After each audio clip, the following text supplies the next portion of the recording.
It's time for Real Talk with Brian and Dan, the weekly talk radio show dedicated to discussing important real estate topics, plus insight into the local community. With a combined experience of over 50 years as local real estate brokers from the Eastside Real Estate Team at Keller Williams Realty Bellevue. Here's your hosts, Brian Levitt and Dan Edwards.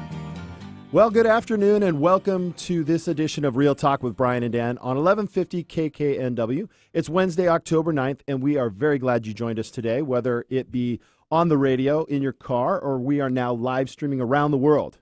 It's pretty cool. Yes, we are. Yeah, that's fantastic. If you would like to listen to any past episodes, you can find those anywhere podcasts are casted. I personally use Google Podcasts. Brian, do you listen to podcasts? Yep, Google. Google, all right. So there's also, a bunch of others. So please download, listen to them. We'd love your feedback. And you can also view past broadcasts on the eastsidrealestateteam.com or our Facebook page. Now, please do feel free to share. We love that. We've got another great show for you. Today I'm excited to talk real estate. We've got some great guests. We've got Pat Stone, Executive Chairman and founder of Williston Financial Group, and Abby Burdick of Abby Burdick Designs. But before we get to our guests, it's time for some Real Talk. Now that the weather is getting a bit colder outside, a lot of people are turning up the heat in their homes, which brings up the topic of energy usage and efficiency. Today we're going to share a few tips on how to improve the energy efficiency in your home. As a homeowner, it's important to keep your home running efficiently, not only to save money, but to keep the environment the one we want. Yeah. Keep it clean, dude. Keep it clean and green and clear skies, blue skies out there today. I know one of the real easy things that it used to be really expensive, but it's not anymore, is LED lighting.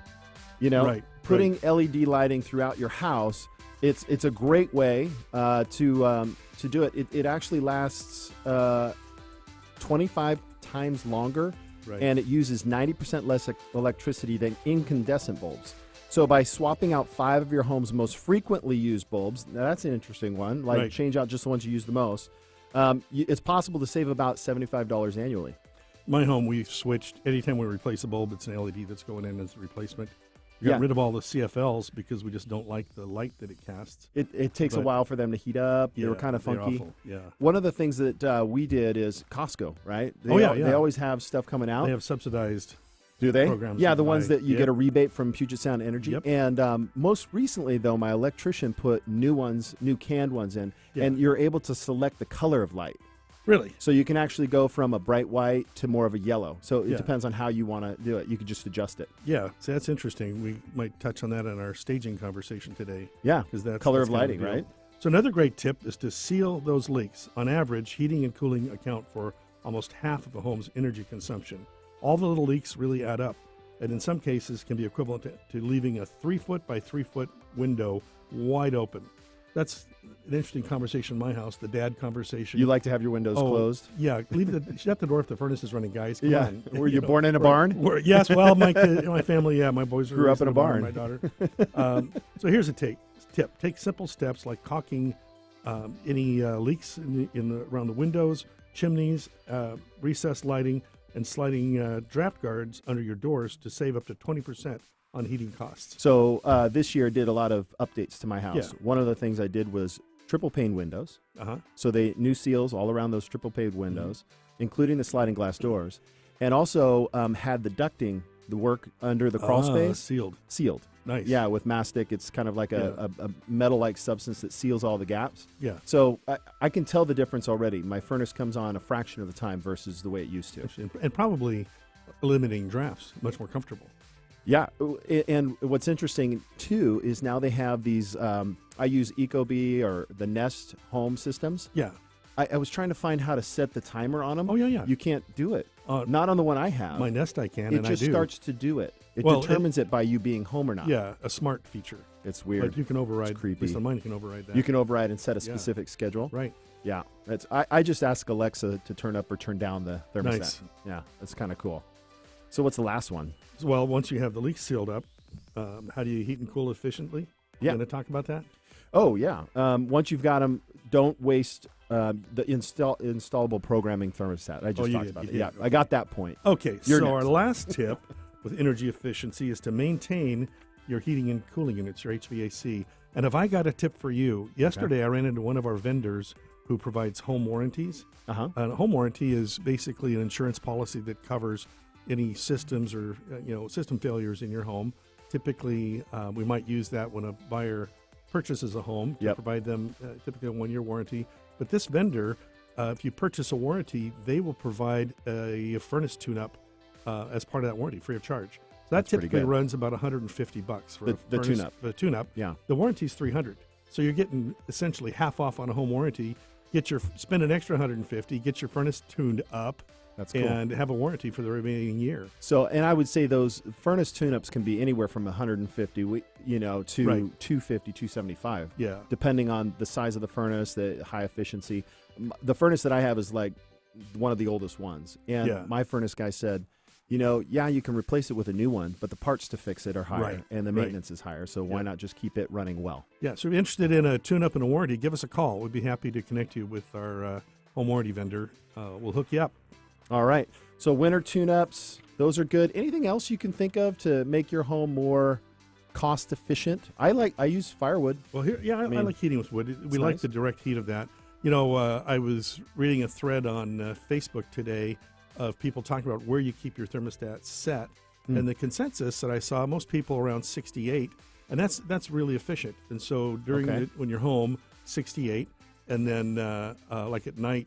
In my house, at night, we set it at 55 or 60. Drop it down. And then it kicks on before we get up to that 68. But 68 is comfortable, but it's a lot less expenditure to heat your home to 68 than to, say, 72. So how the Ecobee works is you can put sensors throughout the house. So if you have a good-sized house, it'll notice which room you're in more often and keep that temperature comfortable. Interesting. So zone heating. Nice.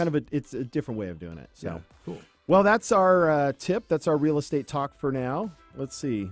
So after the break, we'll have our mortgage moment with local mortgage expert Michael Burdick. Michael, welcome to the show. Yeah, he's in studio He's today. Sitting here with us today. Yep, we will be here to learn how mortgage rates are and maybe talk about refi a little bit. How low can they go? How low can they go? Yep, we'll be right back.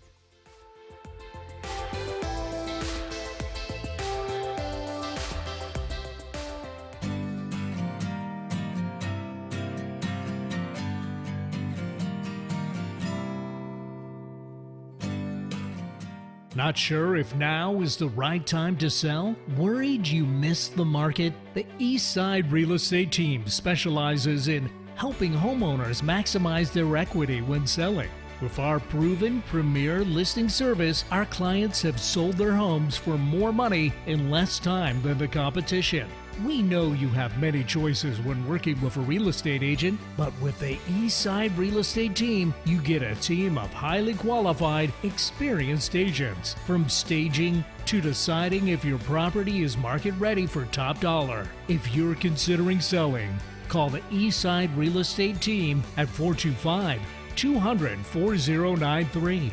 Or check out our website at the eastsiderealestateteam.com, a subsidiary of Keller Williams Realty in Bellevue. Are you overwhelmed with what it takes to get your property market ready or don't know where to start? Abby Burdick Designs can take you step by step through preparing the interior of your home for sale for maximum interest and value for potential buyers. Abby Burdick Designs offers individualized services in all forms and at all price points to align with your needs.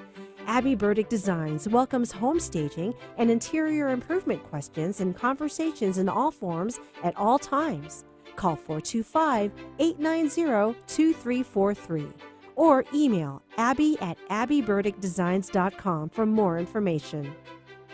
Get your daily dose of variety. Alternative Talk 1150.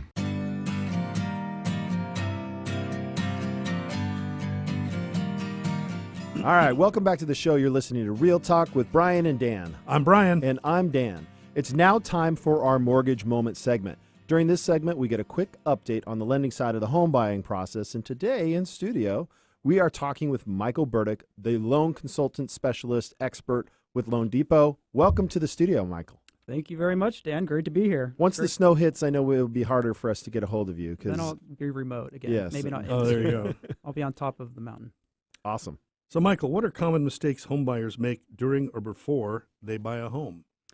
So that's a great question, and it's one that I like to, get ahead of so I can talk to buyers when they're initially, thinking about buying so we can avoid some of these. But thought we should just kind of go through a number of, bullet point, a number of them here and just talk them over. But really something that we've talked about in prior discussions and episodes is getting pre-approved.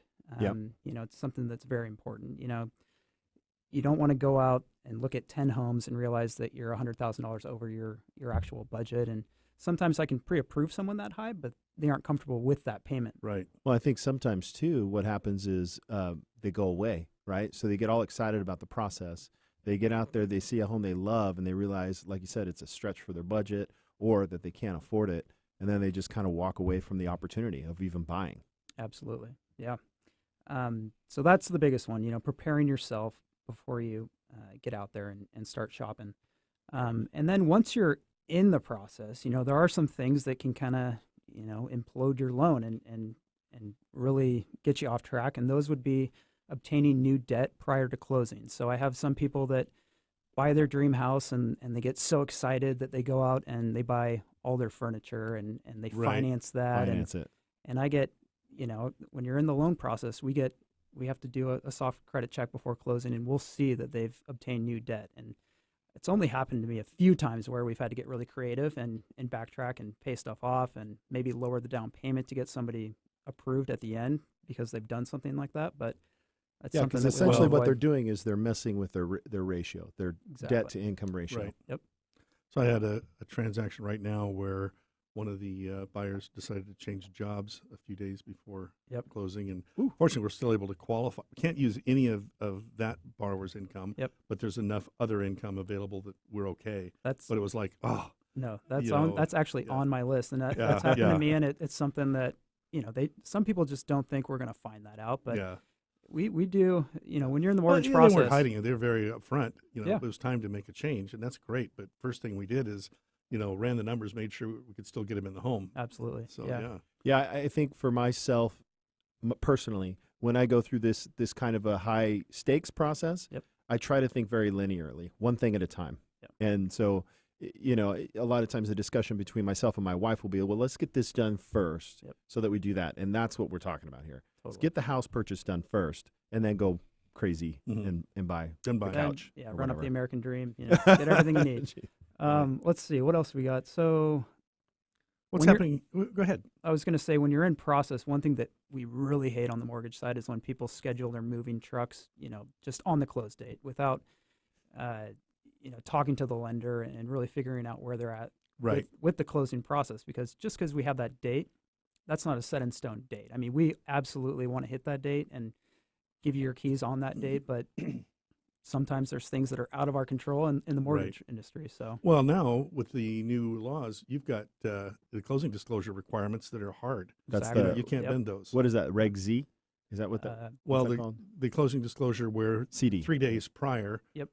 you have to do full disclosure, and there's no waiving that. There's no getting around it. no waiving that. Yeah, it Right. needs to be 3 business days. So Saturday counts, Sunday doesn't. So we try to get that out as soon as possible Right. in the process and have people e-sign that. That's but really when you know you're going to close, is once that closing disclosure is out. Yeah. Right. Yeah, I mean, it needs to be done. So if you have a lender that doesn't get that out, then you're going to add 3 days to the process there. One other thing that I talk to all my buyers as part of their process, we come up with their funds for down payment, how much they want to put down, whether it's 5%, 20%, but when they're going to bring that to closing. Right. Mhm. But right when they make their offer, they come in with their earnest money. And if they want to use that towards their down payment, I need to source it. So You need some to know. people Know where it came from. Right. yeah, some people will grab that money from a friend or Yeah. from their mattress, and it's Mattress. it's, Yep. it's something they don't think I'm going to check on. But no, we You need source to know that. where it came from. Exactly. Yeah. Well, Michael, that concludes our mortgage moment for the week. Thanks so much for talking with us. How do our listeners get a hold of you? Well, I always say you can Google Michael Burdick with Loan Depot, and you'll find me. I've got Zillow reviews online. I've got a good website that has some good information on there, and my phone number is 206-661-2289. Perfect. Thank you, Michael. Thanks, Michael. Next up, after the break, we will be talking to the president and CEO of Williston Financial Group, Patrick Stone. So excited to have Pat here today. I will be discussing both the local and national housing market. You don't want to miss that segment. Absolutely not.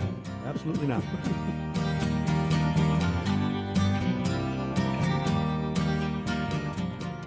Did you know when you pay rent, you're actually paying someone else's mortgage? Are you tired of missing out on owning your own home? Fact: homeowners on average have 40 times the financial net worth of renters. The Eastside Real Estate Team has been helping many first-time home buyers find and buy their first home. They specialize in customer service and put you first. They listen first to what you're looking for, and then they take the time to make sure their clients understand every aspect of the home buying process. If owning a home has been your dream, the Eastside Real Estate Team can help you. For a free, no-hassle consultation, call 425-200-4093 or find them online at the eastsiderealestateteam.com, a subsidiary of Keller Williams Realty in Bellevue. Do you remember the feeling when you fell in love with and made an offer on your home? Green Design specializes in creating those magic moments for buyers by showcasing your home in its best light. Our expert home staging assures that buyers create an emotional attachment to your home. Tiffany and her talented staging team have quickly become one of the East Side's most respected home staging companies, having been awarded in customer satisfaction many times over by House. When it's time to sell your home with confidence, call Tiffany with Green Design's Home Staging to schedule your consultation. You can call or text 206-795-3686 or visit their website at greendesignsllc.com. Working hard to put a smile on your face. Alternative Talk 1150. Welcome back. You're listening to Real Talk with Brian and Dan on 1150 KKNW. I'm Brian. And I'm Dan. Our first guest today is Pat Stone, Executive Chairman, founder of Williston Financial Group. Pat has enjoyed a lengthy career in real estate and real estate-related services, including C officer positions with 3 public companies. Let me guess, CEO, CFO, COO. I think that's what we're talking about. 3 public companies, and as a director in 2 Fortune 500 boards.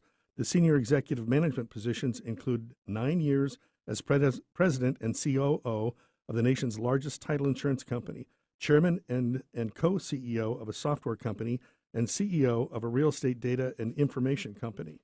Currently, Pat serves as the executive chairman and founder of Williston Financial Group, as well as serves on the board of Nassau Resurgence, Transmodus, Tri-Sting Tree Golf Club, and Inman News, who named him one of 2013's 100 most influential people in real estate, and in 2015, one of the top 101 real estate industry doers. Additionally, Pat has also served as vice chairman of the Metro Cities Mortgage, a 2005 top 20 lender, and as chairman of the Stone Group, an Austin, Texas-based tenant rep brokerage company, as well as on those boards of Fidelity Financial, First American Corporation, FNIS, Micro General, SKLD, World Minerals. Wow, there's a ton of them here, Pat. Green Street Advisors, Digital Map, Home Gain, Red Vision, and Wyston Capital. Pat's philanthropic involvement has included service as chairman of the Santa Barbara Art Museum and as a director of the Portland Art Museum. He is a past chairman of the Oregon State University Foundation and co-chair its billion-dollar capital campaign. Patrick has 3 beautiful daughters and 4 grandchildren and resides in Portland, Oregon with his wife, Vicki. Pat, welcome to the show. My pleasure. Thanks for having me. You're a busy guy, so we won't take up a lot of your time, but in the meantime, when you're not doing any of that amazing work, do you have any hobbies or interests? Well, I play a lot of golf, I collect art, and I enjoy my grandchildren. Ah, perfect. So we'd like to ask each guest to share with us a fond memory of the home you grew up in. What do you got for us, Pat? Well, I grew up in a really small town in southwestern North Dakota on the southern edge of the North Dakota Badlands. Wow. My father built our home in 1953. I was 6 years old, and my memory is helping him. I had a can, and every day he'd have me go around and pick up nails and things that had, fallen on the side. And so I always felt very busy and very involved in building that home. And I look back on it, it's very cold there. It got down Yeah. to 40 below every winter. Yeah. So you didn't build a very big home. And I look back on it thinking at the time, oh, this is a gigantic palace he's building. It was 900 square feet. Oh, wow. Wow. But that's But when I- your housing career started, right there. That's when my housing career started. Well, listen, we appreciate you taking the time to come on the show. You've got a great pedigree and a lot of insight that we want to share with our listeners. So the housing market in Seattle has been pretty hot. And can you share with us what's driving that growth and how long can it continue? Well, I think what is driving it basically is employment growth. And if you want to see something interesting, you plot the employment growth along with home price appreciation, and employment growth has gone up steadily since the downturn. Mm-hmm. Home price appreciation went up steadily right along with it up until about a year and a half ago, and then it started leveling off a little.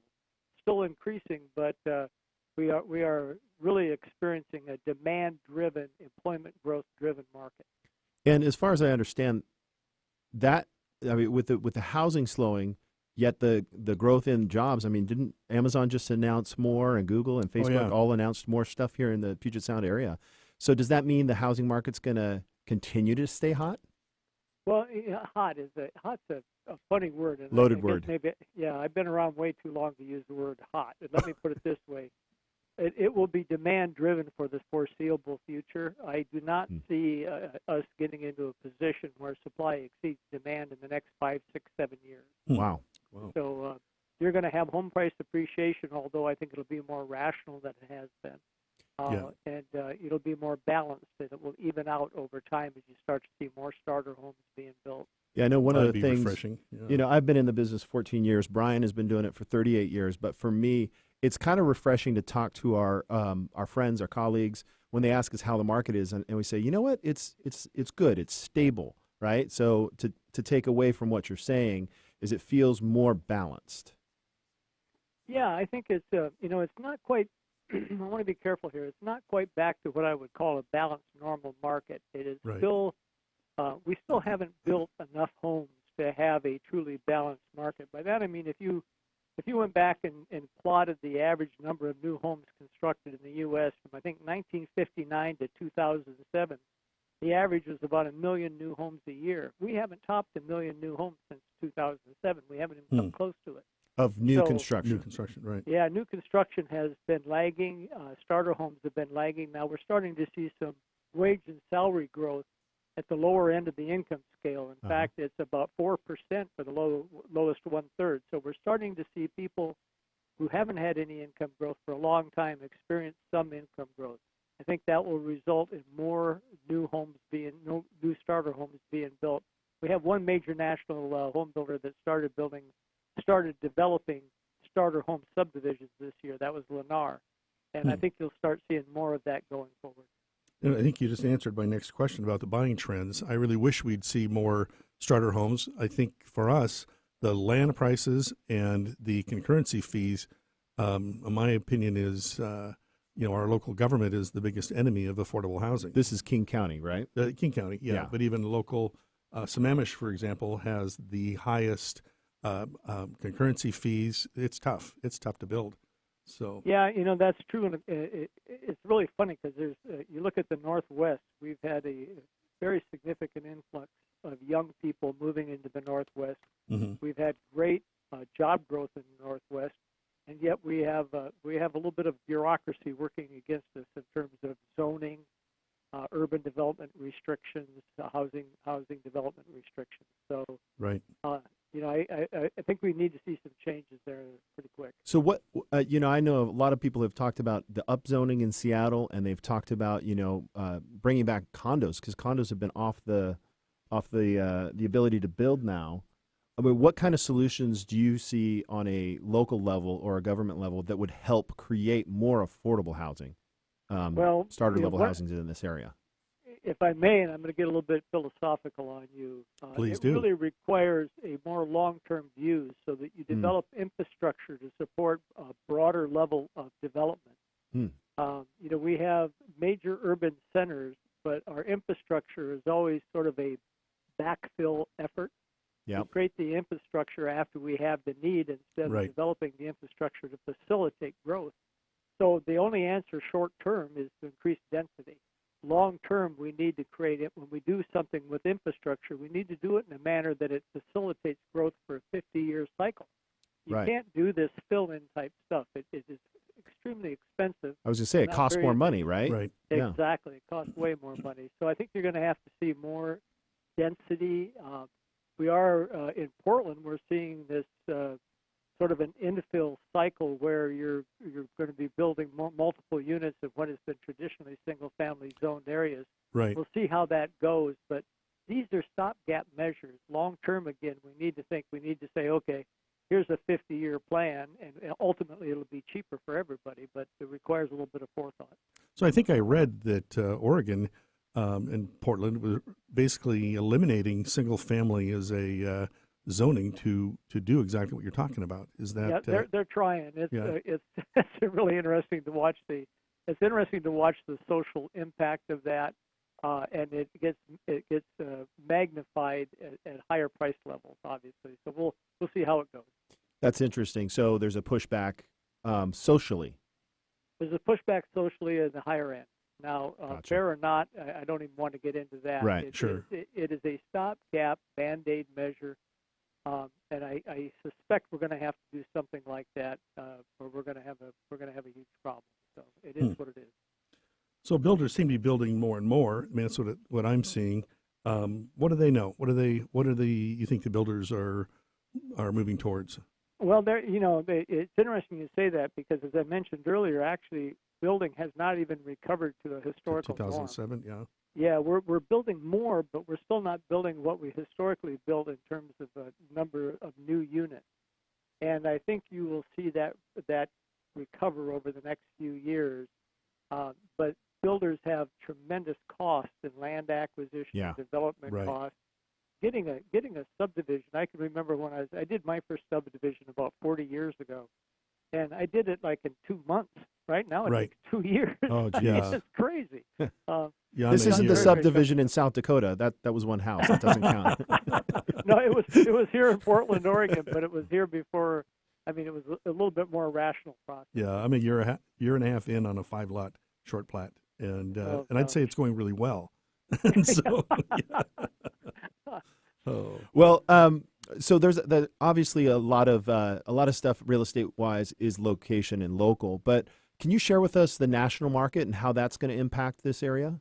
Yeah, the national market is really, really interesting, and it is one of the problems we have in our industry, being every aspect of real estate, is that things get distilled down and presented on national averages, like the Case-Shiller Index and so forth. And the national market is very, very, very different from area to area.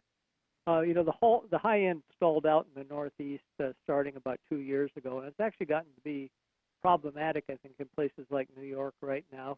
Yeah. The Southeast is still benefiting from an influx of population, but it's gotten to be somewhat problematic there also. Texas, you've had tremendous job growth in Texas. You've got the tax advantages. You got 4 states, Texas, Florida, Tennessee, and Nevada, that don't have income tax. So they've all had some benefit influx of both business and people. Midwest, I would say, is actually hurting way more than people understand, mainly because agribusiness has been destroyed by the trade wars. Yeah. And you look around, you say West Coast is good, but the high end slowed down in the major markets. The 3 states with the highest level of appreciation are Idaho, Utah, and Nevada. Go figure, right? But I think that's because people are moving from the West Coast inland into those markets like Boise and Las Vegas and so forth. Yeah, and I was, I've had several colleagues and friends actually relocate from here, the east side, to Eagle, Idaho was one place. Right. Because of the way work now exists online, right? You can telecommute essentially in many, many jobs.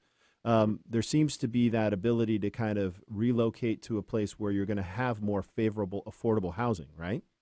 Yeah, and you're also seeing, not to cause any unnecessary alarm, but candidly, the tech industry is way overinvested. If you want to say, is there a bubble? There's no bubble in housing, but there's a bubble in tech. So you're starting to see people, taking a serious second thought about living in places like the Bay Area or Los Angeles, and they're moving inland. They're actually moving from Portland and Seattle to places like Idaho. So. Yeah, we're Yeah, seeing and like that. Quincy here, which is right over has one of the fastest internet backbones in the United States, and it's You're all fiber. I think it's about 2 hours away from Seattle. But some people in LA are commuting that kind of time. So it's interesting to see how the next 20 to 30 years, how people are going to be living. It's not going to have to necessarily be anchored to a large megacity. I would agree with that. I think that's one of the benefits of technology and the internet. Absolutely. So, Pat, we're seeing a rapidly changing real estate industry. NAR versus National Association of Realtors versus U.S. Justice Department. What change do you see going forward in the title industry from all this stuff? Well, if you look at the title industry, one of the things that a lot of people don't understand is that insurance is regulated by state. Almost every other industry has a national overlay or national oversight, but insurance is actually regulated every state in a different manner. So my company right now, I do business nationally. I'm a truly national company. We report to 130 different regulators quarterly. Wow. Oh, wow. I mean, it's crazy. So the ability of the insurance industry to change rapidly or to adopt any meaningful change quickly is really mitigated by regulation. Now, one thing I do see happening in our industry is that because we are a small component of the insurance industry, and I don't want to bore you or your listeners, but if you're an insurance department, you're running an insurance department, you are funded by premium tax. And you get very little premium tax from the title insurance industry, so it's sort of an afterthought. Yeah. And you look at our industry and you look what's happening, we have had basically a liability-based pricing system forever. In other words, house prices go up, we charge more. Right. Which is kind of wonder about that. If you examine the same property 10 times in 20 years and you charge more each time, that doesn't make much sense, does it? So I think the biggest thing that's going to happen in our industry is you're going to see a little bit more risk-based pricing. I think there's 16 states doing data calls right now to try to determine how much of the title premium is actually risk-based. Yeah. Blockchain for title. Yeah, well, not blockchain, but you are going to see a little bit more rational pricing model come into being in the title insurance industry. And I would argue that you're going to probably see a little bit more rational pricing model across the real estate industry. Yeah, right. That's what we're looking at. Well, and that's exactly what we're kind of getting at is, we get it. Housing prices go up, and yes, there's an exponential relationship of our commission, and so is title as a relationship to the price. At some point, the competition, the pressure has to be adjusted for value, and I think that's the key, right? Like, what's the risk involved from a title perspective? Oh, well, Pat, we could probably spend another hour and a half chatting with you. We really appreciate you taking the time out of your busy schedule to come in. Well, my pleasure. Happy to visit with you anytime, like what you guys do, and let me know if I can help you in any way. Thank you so much. Thank you. After the break, we have Abby Burdick of Abby Burdick Designs. Stay with us for more.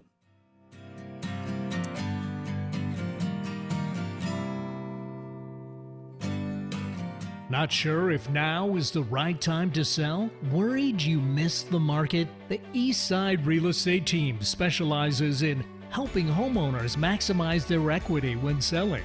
With our proven premier listing service, our clients have sold their homes for more money in less time than the competition. We know you have many choices when working with a real estate agent, but with the Eastside Real Estate Team, you get a team of highly qualified, experienced agents. From staging to deciding if your property is market ready for top dollar. If you're considering selling, call the Eastside Real Estate Team at 425-200-4093. Or check out our website at the eastsiderealestateteam.com, a subsidiary of Keller Williams Realty in Bellevue. Are you overwhelmed with what it takes to get your property market ready or don't know where to start? Abby Burdick Designs can take you step by step through preparing the interior of your home for sale for maximum interest and value for potential buyers. Abby Burdick Designs offers individualized services in all forms and at all price points to align with your needs. Abby Burdick Designs welcomes home staging and interior improvement questions and conversations in all forms at all times. Call 425-890-2343 or email abby@abbyburdickdesigns.com for more information. Get inspired every hour right here on Alternative Talk 1150. Welcome back to Real Talk with Brian and Dan on 1150 AM KKNW. I'm Brian. And I'm Dan.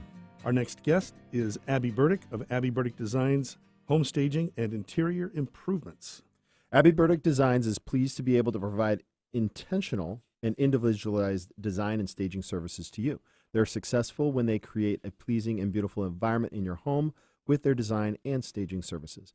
Abby's job is to bring an individualized and intentional home styling approach and furnishings to maximize interest and value from potential buyers. Today, she's here with us to discuss all the wonderful things she did for our most recent listing.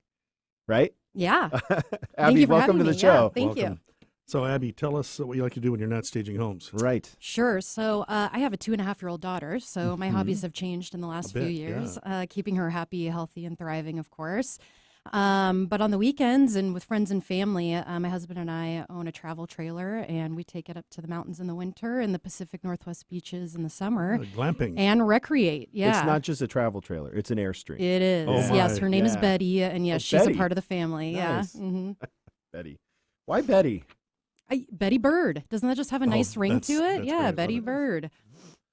So we always ask our guests to kind of go back memory lane and reflect on growing up in the house they grew up in. So tell us your story. Yeah, actually, mine is kind of seasonally appropriate, which is nice. I grew up in a housing development, and for what our house was just positioned perfectly in this housing development. We're kind of the epicenter, right next to the park that was built in, and it was just kind of the front and center, which made it the trick or treat Halloween. Oh. Everybody hit our house. We're talking hundreds of doorbell rings. You guys and handed out apples or pencils? No, definitely not. Definitely not that neighborhood. And to the point where I remember my parents would have to kind of tap back into our trick or treat candy just to kind of funny. keep it going. So yeah, that's a great memory, and like I said, kind of seasonally appropriate there. So how did you get into home staging? Sure. So a family friend is unfortunately fiercely fighting cancer at the moment. She had a successful home staging and interior design business, and it was just time for her to let go. She'd been running the business for about 20 years, and I was the phone call she made. She said, "Abby, this is your business. I want you to take it on, fill my shoes. You will love the what it brings to your schedule, your family, your work-life balance, and you're the one." I will say I was kind of hesitant at first. I worked for the city of Bellevue in the Parks Department, a job I never thought I'd leave, collect my pension at the end. But I tried to do both for about 3 months before I realized this really was my calling, and I went for it full time. So if I had a friend and they called me, I'd be like, no. So I mean, what kind of thoughts or skills or what prepped you for that? Gosh, close to nothing. I just went into it. It's one of those YOLO moments. There is something about it. Surely you had to have a creative bone in your body. Yes. I do not. Okay? Yes, definitely. It is a huge creative outlet. That is kind of, it's hard to identify because, home staging, you think of decorating homes, spending money. I mean, yes, as a female, I did a lot of that in my own home. And so this has just been, a nice way to kind of channel that creative energy into a business and get paid for it, which is nice. Just think about when you have a home. Yes, I know, right? Oh, boy. They're building a home for the listeners out there. So Yes. Proud landowners still at this moment. Yes, so. proud landowner. Your own slice of Americana. Yes. So tell us a little bit about the business then. Yeah. So, I want to keep the business as simple as possible. That's a goal of mine. It really comes down to inventory, storage, and movers. I couldn't do it without those three things. I do own all my own inventory, about 4 or 5 homes worth of furniture and accessories. Of course, I do have to store it someplace, and when I need help bringing it to a listing and bringing it back to storage, that's where the movers come in. And to just keep it that simple is how I want it to be. So then it's just a matter of networking and staying busy and building relationships and staying in the market. So I have work for my movers and my inventory to do. Awesome.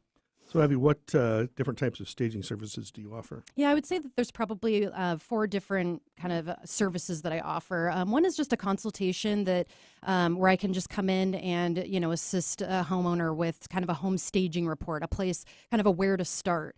And if they're willing to roll up their sleeves and do it themselves and they follow directions very well, it can kind of end there, which is a nice affordable option. But then if I'm going to come back with a little bit of inventory and do like a partial or a soft stage, where I'm kind of aligning some of my inventory with the homeowners, that's another kind of way of doing it, just kind of taking it a step further. And then the third service is kind of an unoccupied full stage. I would say that this is the most popular and the most fun for me to do. The house is clean, ready, and vacant for me to show up with a truck full of stuff and make it look great, make it look market ready. The fourth service that I offer is everything else. I don't want to be everything to everybody, but if there's something that makes sense, it feels good, it can help the homeowner, then that everything else category is something that I'm open to. It's kind of the above and beyond, probably. Yeah. If you want to have a business that stands out amongst the rest, you have to be willing to do what others won't. Sure. Within a scope of your expertise, right? You got it. Mm-hmm. So take me through the most recent listing that we have coming up in Sammamish. It's launching today. This was one of those blank slates, right? Yes. So describe how that went, like in a day in the life at the same time. Sure. So you say blank slate. I mean, it is the coolest house with the coolest. Cool. I've been calling it the man cave house, and it is just it I is know so the cool. house. Yeah. I love it. So it was a fun blank slate to at least begin with. I visit the property, take tons of pictures, and just kind of evaluate. Okay, how much inventory am I bringing in, if any at all? Just kind of evaluating what the project is.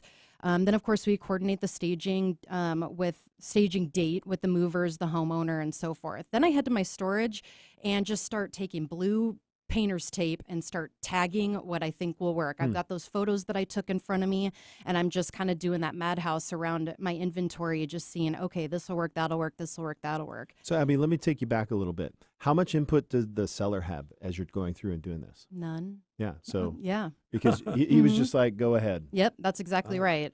Yeah, great guy with a beautiful home, and so it was just empty. So, I do think that it's going to bring huge value. So then that's kind of when the fun begins, though. Staging day is when the fun begins. I kind of look at it as almost like a game show. Like Christmas? Yeah, kind of like Christmas, yes.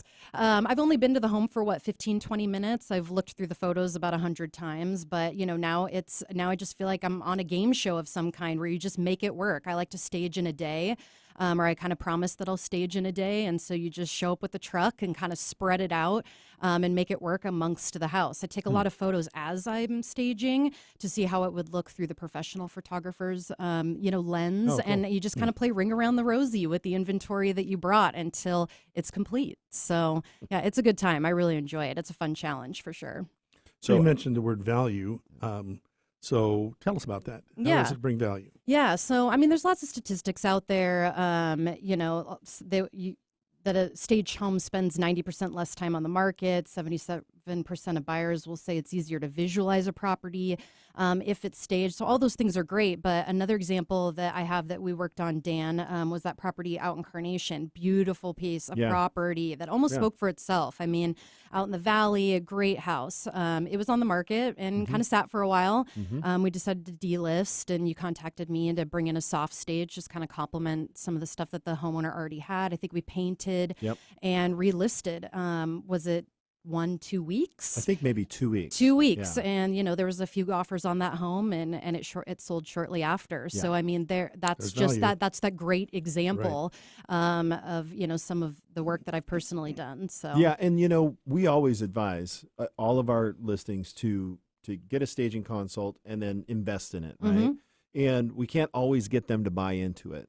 So that was a good example. They were like, "Well, the market's really good. Let's just go ahead." They Right. had some nice stuff in there, Right. but then they were just missing a few things. So when we were able to kind of complete that cycle, it helped, I think, really paint a better picture. Because you can look at a blank canvas and you got one thing, and then you can look at a half-done photo and have another, and then you got a completed photo, and it really tells the whole story. Right. So sometimes half is worse than nothing at all. Right. That's right. Yeah. So what are the top 3 home staging tips for homeowners to do themselves? You know, the best thing about this question is it's actually, we already all know the answers, and the answer of all three tips are free. So it's not necessarily, to bring in and pay a stager. Declutter, Yep. depersonalize, and clean. I would think that those are the, absolutely where to start. And if there's some sort of, consultation that can happen from a staging perspective thereafter, that's a whole nother thing. But the top three, market ready staging tips: declutter, depersonalize, and clean. So what are 3 buyer turnoffs to avoid inside the home? Sure. So, I would say if for any reason... Clutter, personalized, yeah, and dirty. and clean. Right. And that was kind of where I was going to go with that, too. If for any reason the buyer has an extreme feeling of like, ooh, I need to keep my shoes on, bad idea. Bad vibes, so yeah. that's kind of the clean thing. And I guess 3 things kind of with that is just, to get rid of the dirty laundry, or at least cover it up. Seeing dirty towels hung on the bars, and ditching those. Seeing stains of any kind on carpet or furniture, that might be, where a stager needs to come in and soft stage or replace some of that, or you just need to get creative in hiding it. So. Well, that's funny. I've got a folder with several thousand bad real estate photos. Someday I'll Ooh, share. fun, yes. Most of those revolve around staging. Okay, or the lack sure. thereof. Or the lack thereof. Lack Okay, thereof. very You know good. what my pet peeve is? Smells. Yeah? Yeah. I mean, either over fresheners, right, or like sour milk or some unidentified Right. unidentified odor. And the So house is what occupied. I mean, we're living. Read this week the difference between men and women. If a woman asked you to smell something, it probably smells nice. Here, smell this. I get it. Yeah.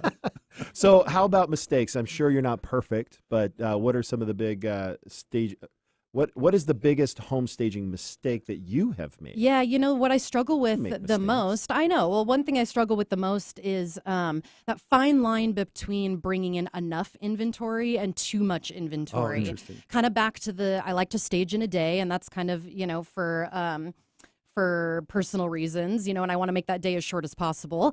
So hitting the mark on inventory and just making sure that I don't have to haul things back to my my storage unit, or go out and, kind of do the supermarket sweep, Target run, and, fill some gaps. So, I just, the mistake that I try to, minimize is just, hitting the nail on the head, at my storage and bringing in exactly what the client needs. So the client never sees, that I might be running around town in a 16-hour day. I'll still always finish the job in a day, but that's a mistake I try to avoid personally. So Makes sense. So where do you see yourself and your business in 3 to 5 years? sure. So I do just want to keep it simple. I like home staging, and I can see that being kind of it for the long haul. I just want to, build a great book of business, build some relationships, and kind of be everything to a core set of people rather than, being everything to everybody. That being said, a lot of times home staging takes on kind of an interior design path. And for whatever reason, what excites me more than that is to do, kind of as a supplemental idea, is to be a professional organizer. So coming in and doing closets or pantries or kids' playrooms and toys, like for whatever reason. I mean, you can see the excitement in my eyes. I know that the audience can't. But for whatever reason, We're that on just live gets video, me so very we're excited. seeing- Oh, okay, see, yeah. right here. Very. And yeah, so home staging always being number one, really making that the priority and investing in the number one, which is home staging. So, Porter, you said a huge value. I frequently have clients that have been in a home 30 years, and figuring out what to keep and what to get rid of is huge. So having someone walk through that with All the them. way through to Oh staging. man, that's huge. right? Yeah. And having a finesse about it, it really Yeah. is kind of a personal thing, Yeah. It's not that, your knickknacks and the things you've collected over the years aren't important or have great history and value, but, it's a transaction. We're heading down the road of a very large transaction. Let's look at it from a business perspective and get your house sold for top dollar. Well, that flew by. Thank you for coming Yeah, on the show of course. today, Thank Abby. you. We Yeah, appreciate thanks, it. Abby. It was a lot of fun. After the break, we're going to have some final thoughts, a listing launch, and so come on back after this short commercial break.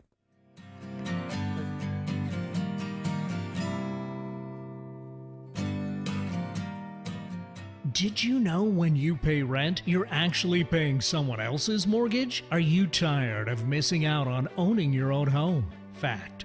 Homeowners on average have 40 times the financial net worth of renters. The Eastside Real Estate Team has been helping many first-time homebuyers find and buy their first home. They specialize in customer service and put you first. They listen first to what you're looking for, and then they take the time to make sure their clients understand every aspect of the home buying process. If owning a home has been your dream, the Eastside Real Estate Team can help you. For a free, no-hassle consultation, call 425-200-4093 or find them online at the eastsiderealestateteam.com, a subsidiary of Keller Williams Realty in Bellevue. Are you overwhelmed with what it takes to get your property market ready or don't know where to start? Abby Burdick Designs can take you step by step through preparing the interior of your home for sale for maximum interest and value for potential buyers. Abby Burdick Designs offers individualized services in all forms and at all price points to align with your needs. Abby Burdick Designs welcomes home staging and interior improvement questions and conversations in all forms at all times. Call 425-890-2343 or email abby@abbyburdickdesigns.com for more information. Tell your friends about Alternative Talk 1150. We are back. Hello, everyone. Welcome back to Real Talk on 1150 KKNW. Guess what?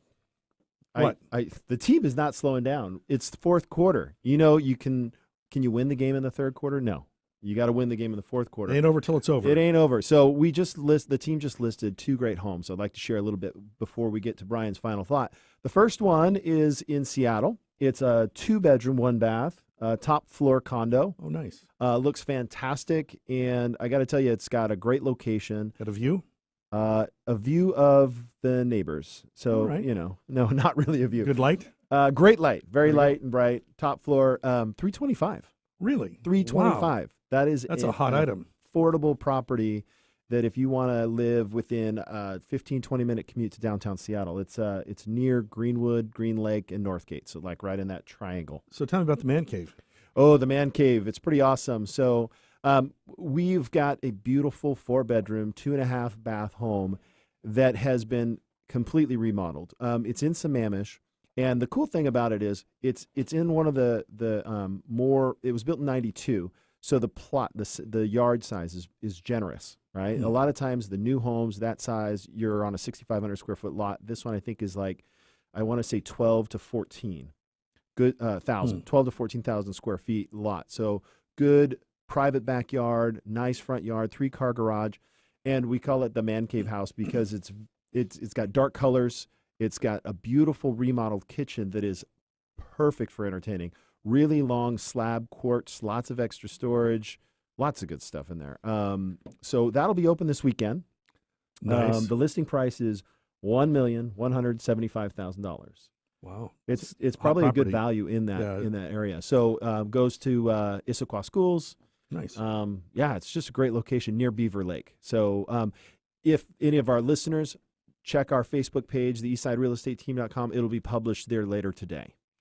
Wow, Yeah. sounds good. So before I forget, I want to do a shout out for my friends Andre and Anthony, who are high up on their ladders, making the East Side beautiful for Christmas, hanging Christmas lights. It's almost that time. That's right. But these guys are killing it, putting lights up, and I think my house is next. I'm Nice. excited, man. And that's a great service this time of year. You get it started earlier. You're looking like a hero right around the holiday time. Right. All right. So it looks like there's a fall event coming up in Issaquah called Just Between Friends Issaquah. So check it out. It's at Pickering Barn. It's Issaquah fall event right around the corner. Check out the great selection on deals. The first day open to the public, free admission. Normally it's $2. Register. It's the hottest ticket in town. Shop at the Pickering Barn in Issaquah. Bring your own bags to carry all your great finds with you. Bring relatives so you can divide and conquer. Huge sales floors, and find tickets and information on Eventbrite. So Just Between Friends, Issaquah. I guess they're selling whatever. Yeah. It's like a garage sale? I don't know. Huh. Let's go and find out. Let's go check that out. So that concludes our show for this week. I want to especially thank our guests, Pat, Abby, and Michael, for taking the time to speak with us. It was a great show. Thank you all for listening. And before we go, I found this quote about a home that I would like to share. Man travels the world over in search of what he needs and returns home to find it. Thanks for listening. Thank you.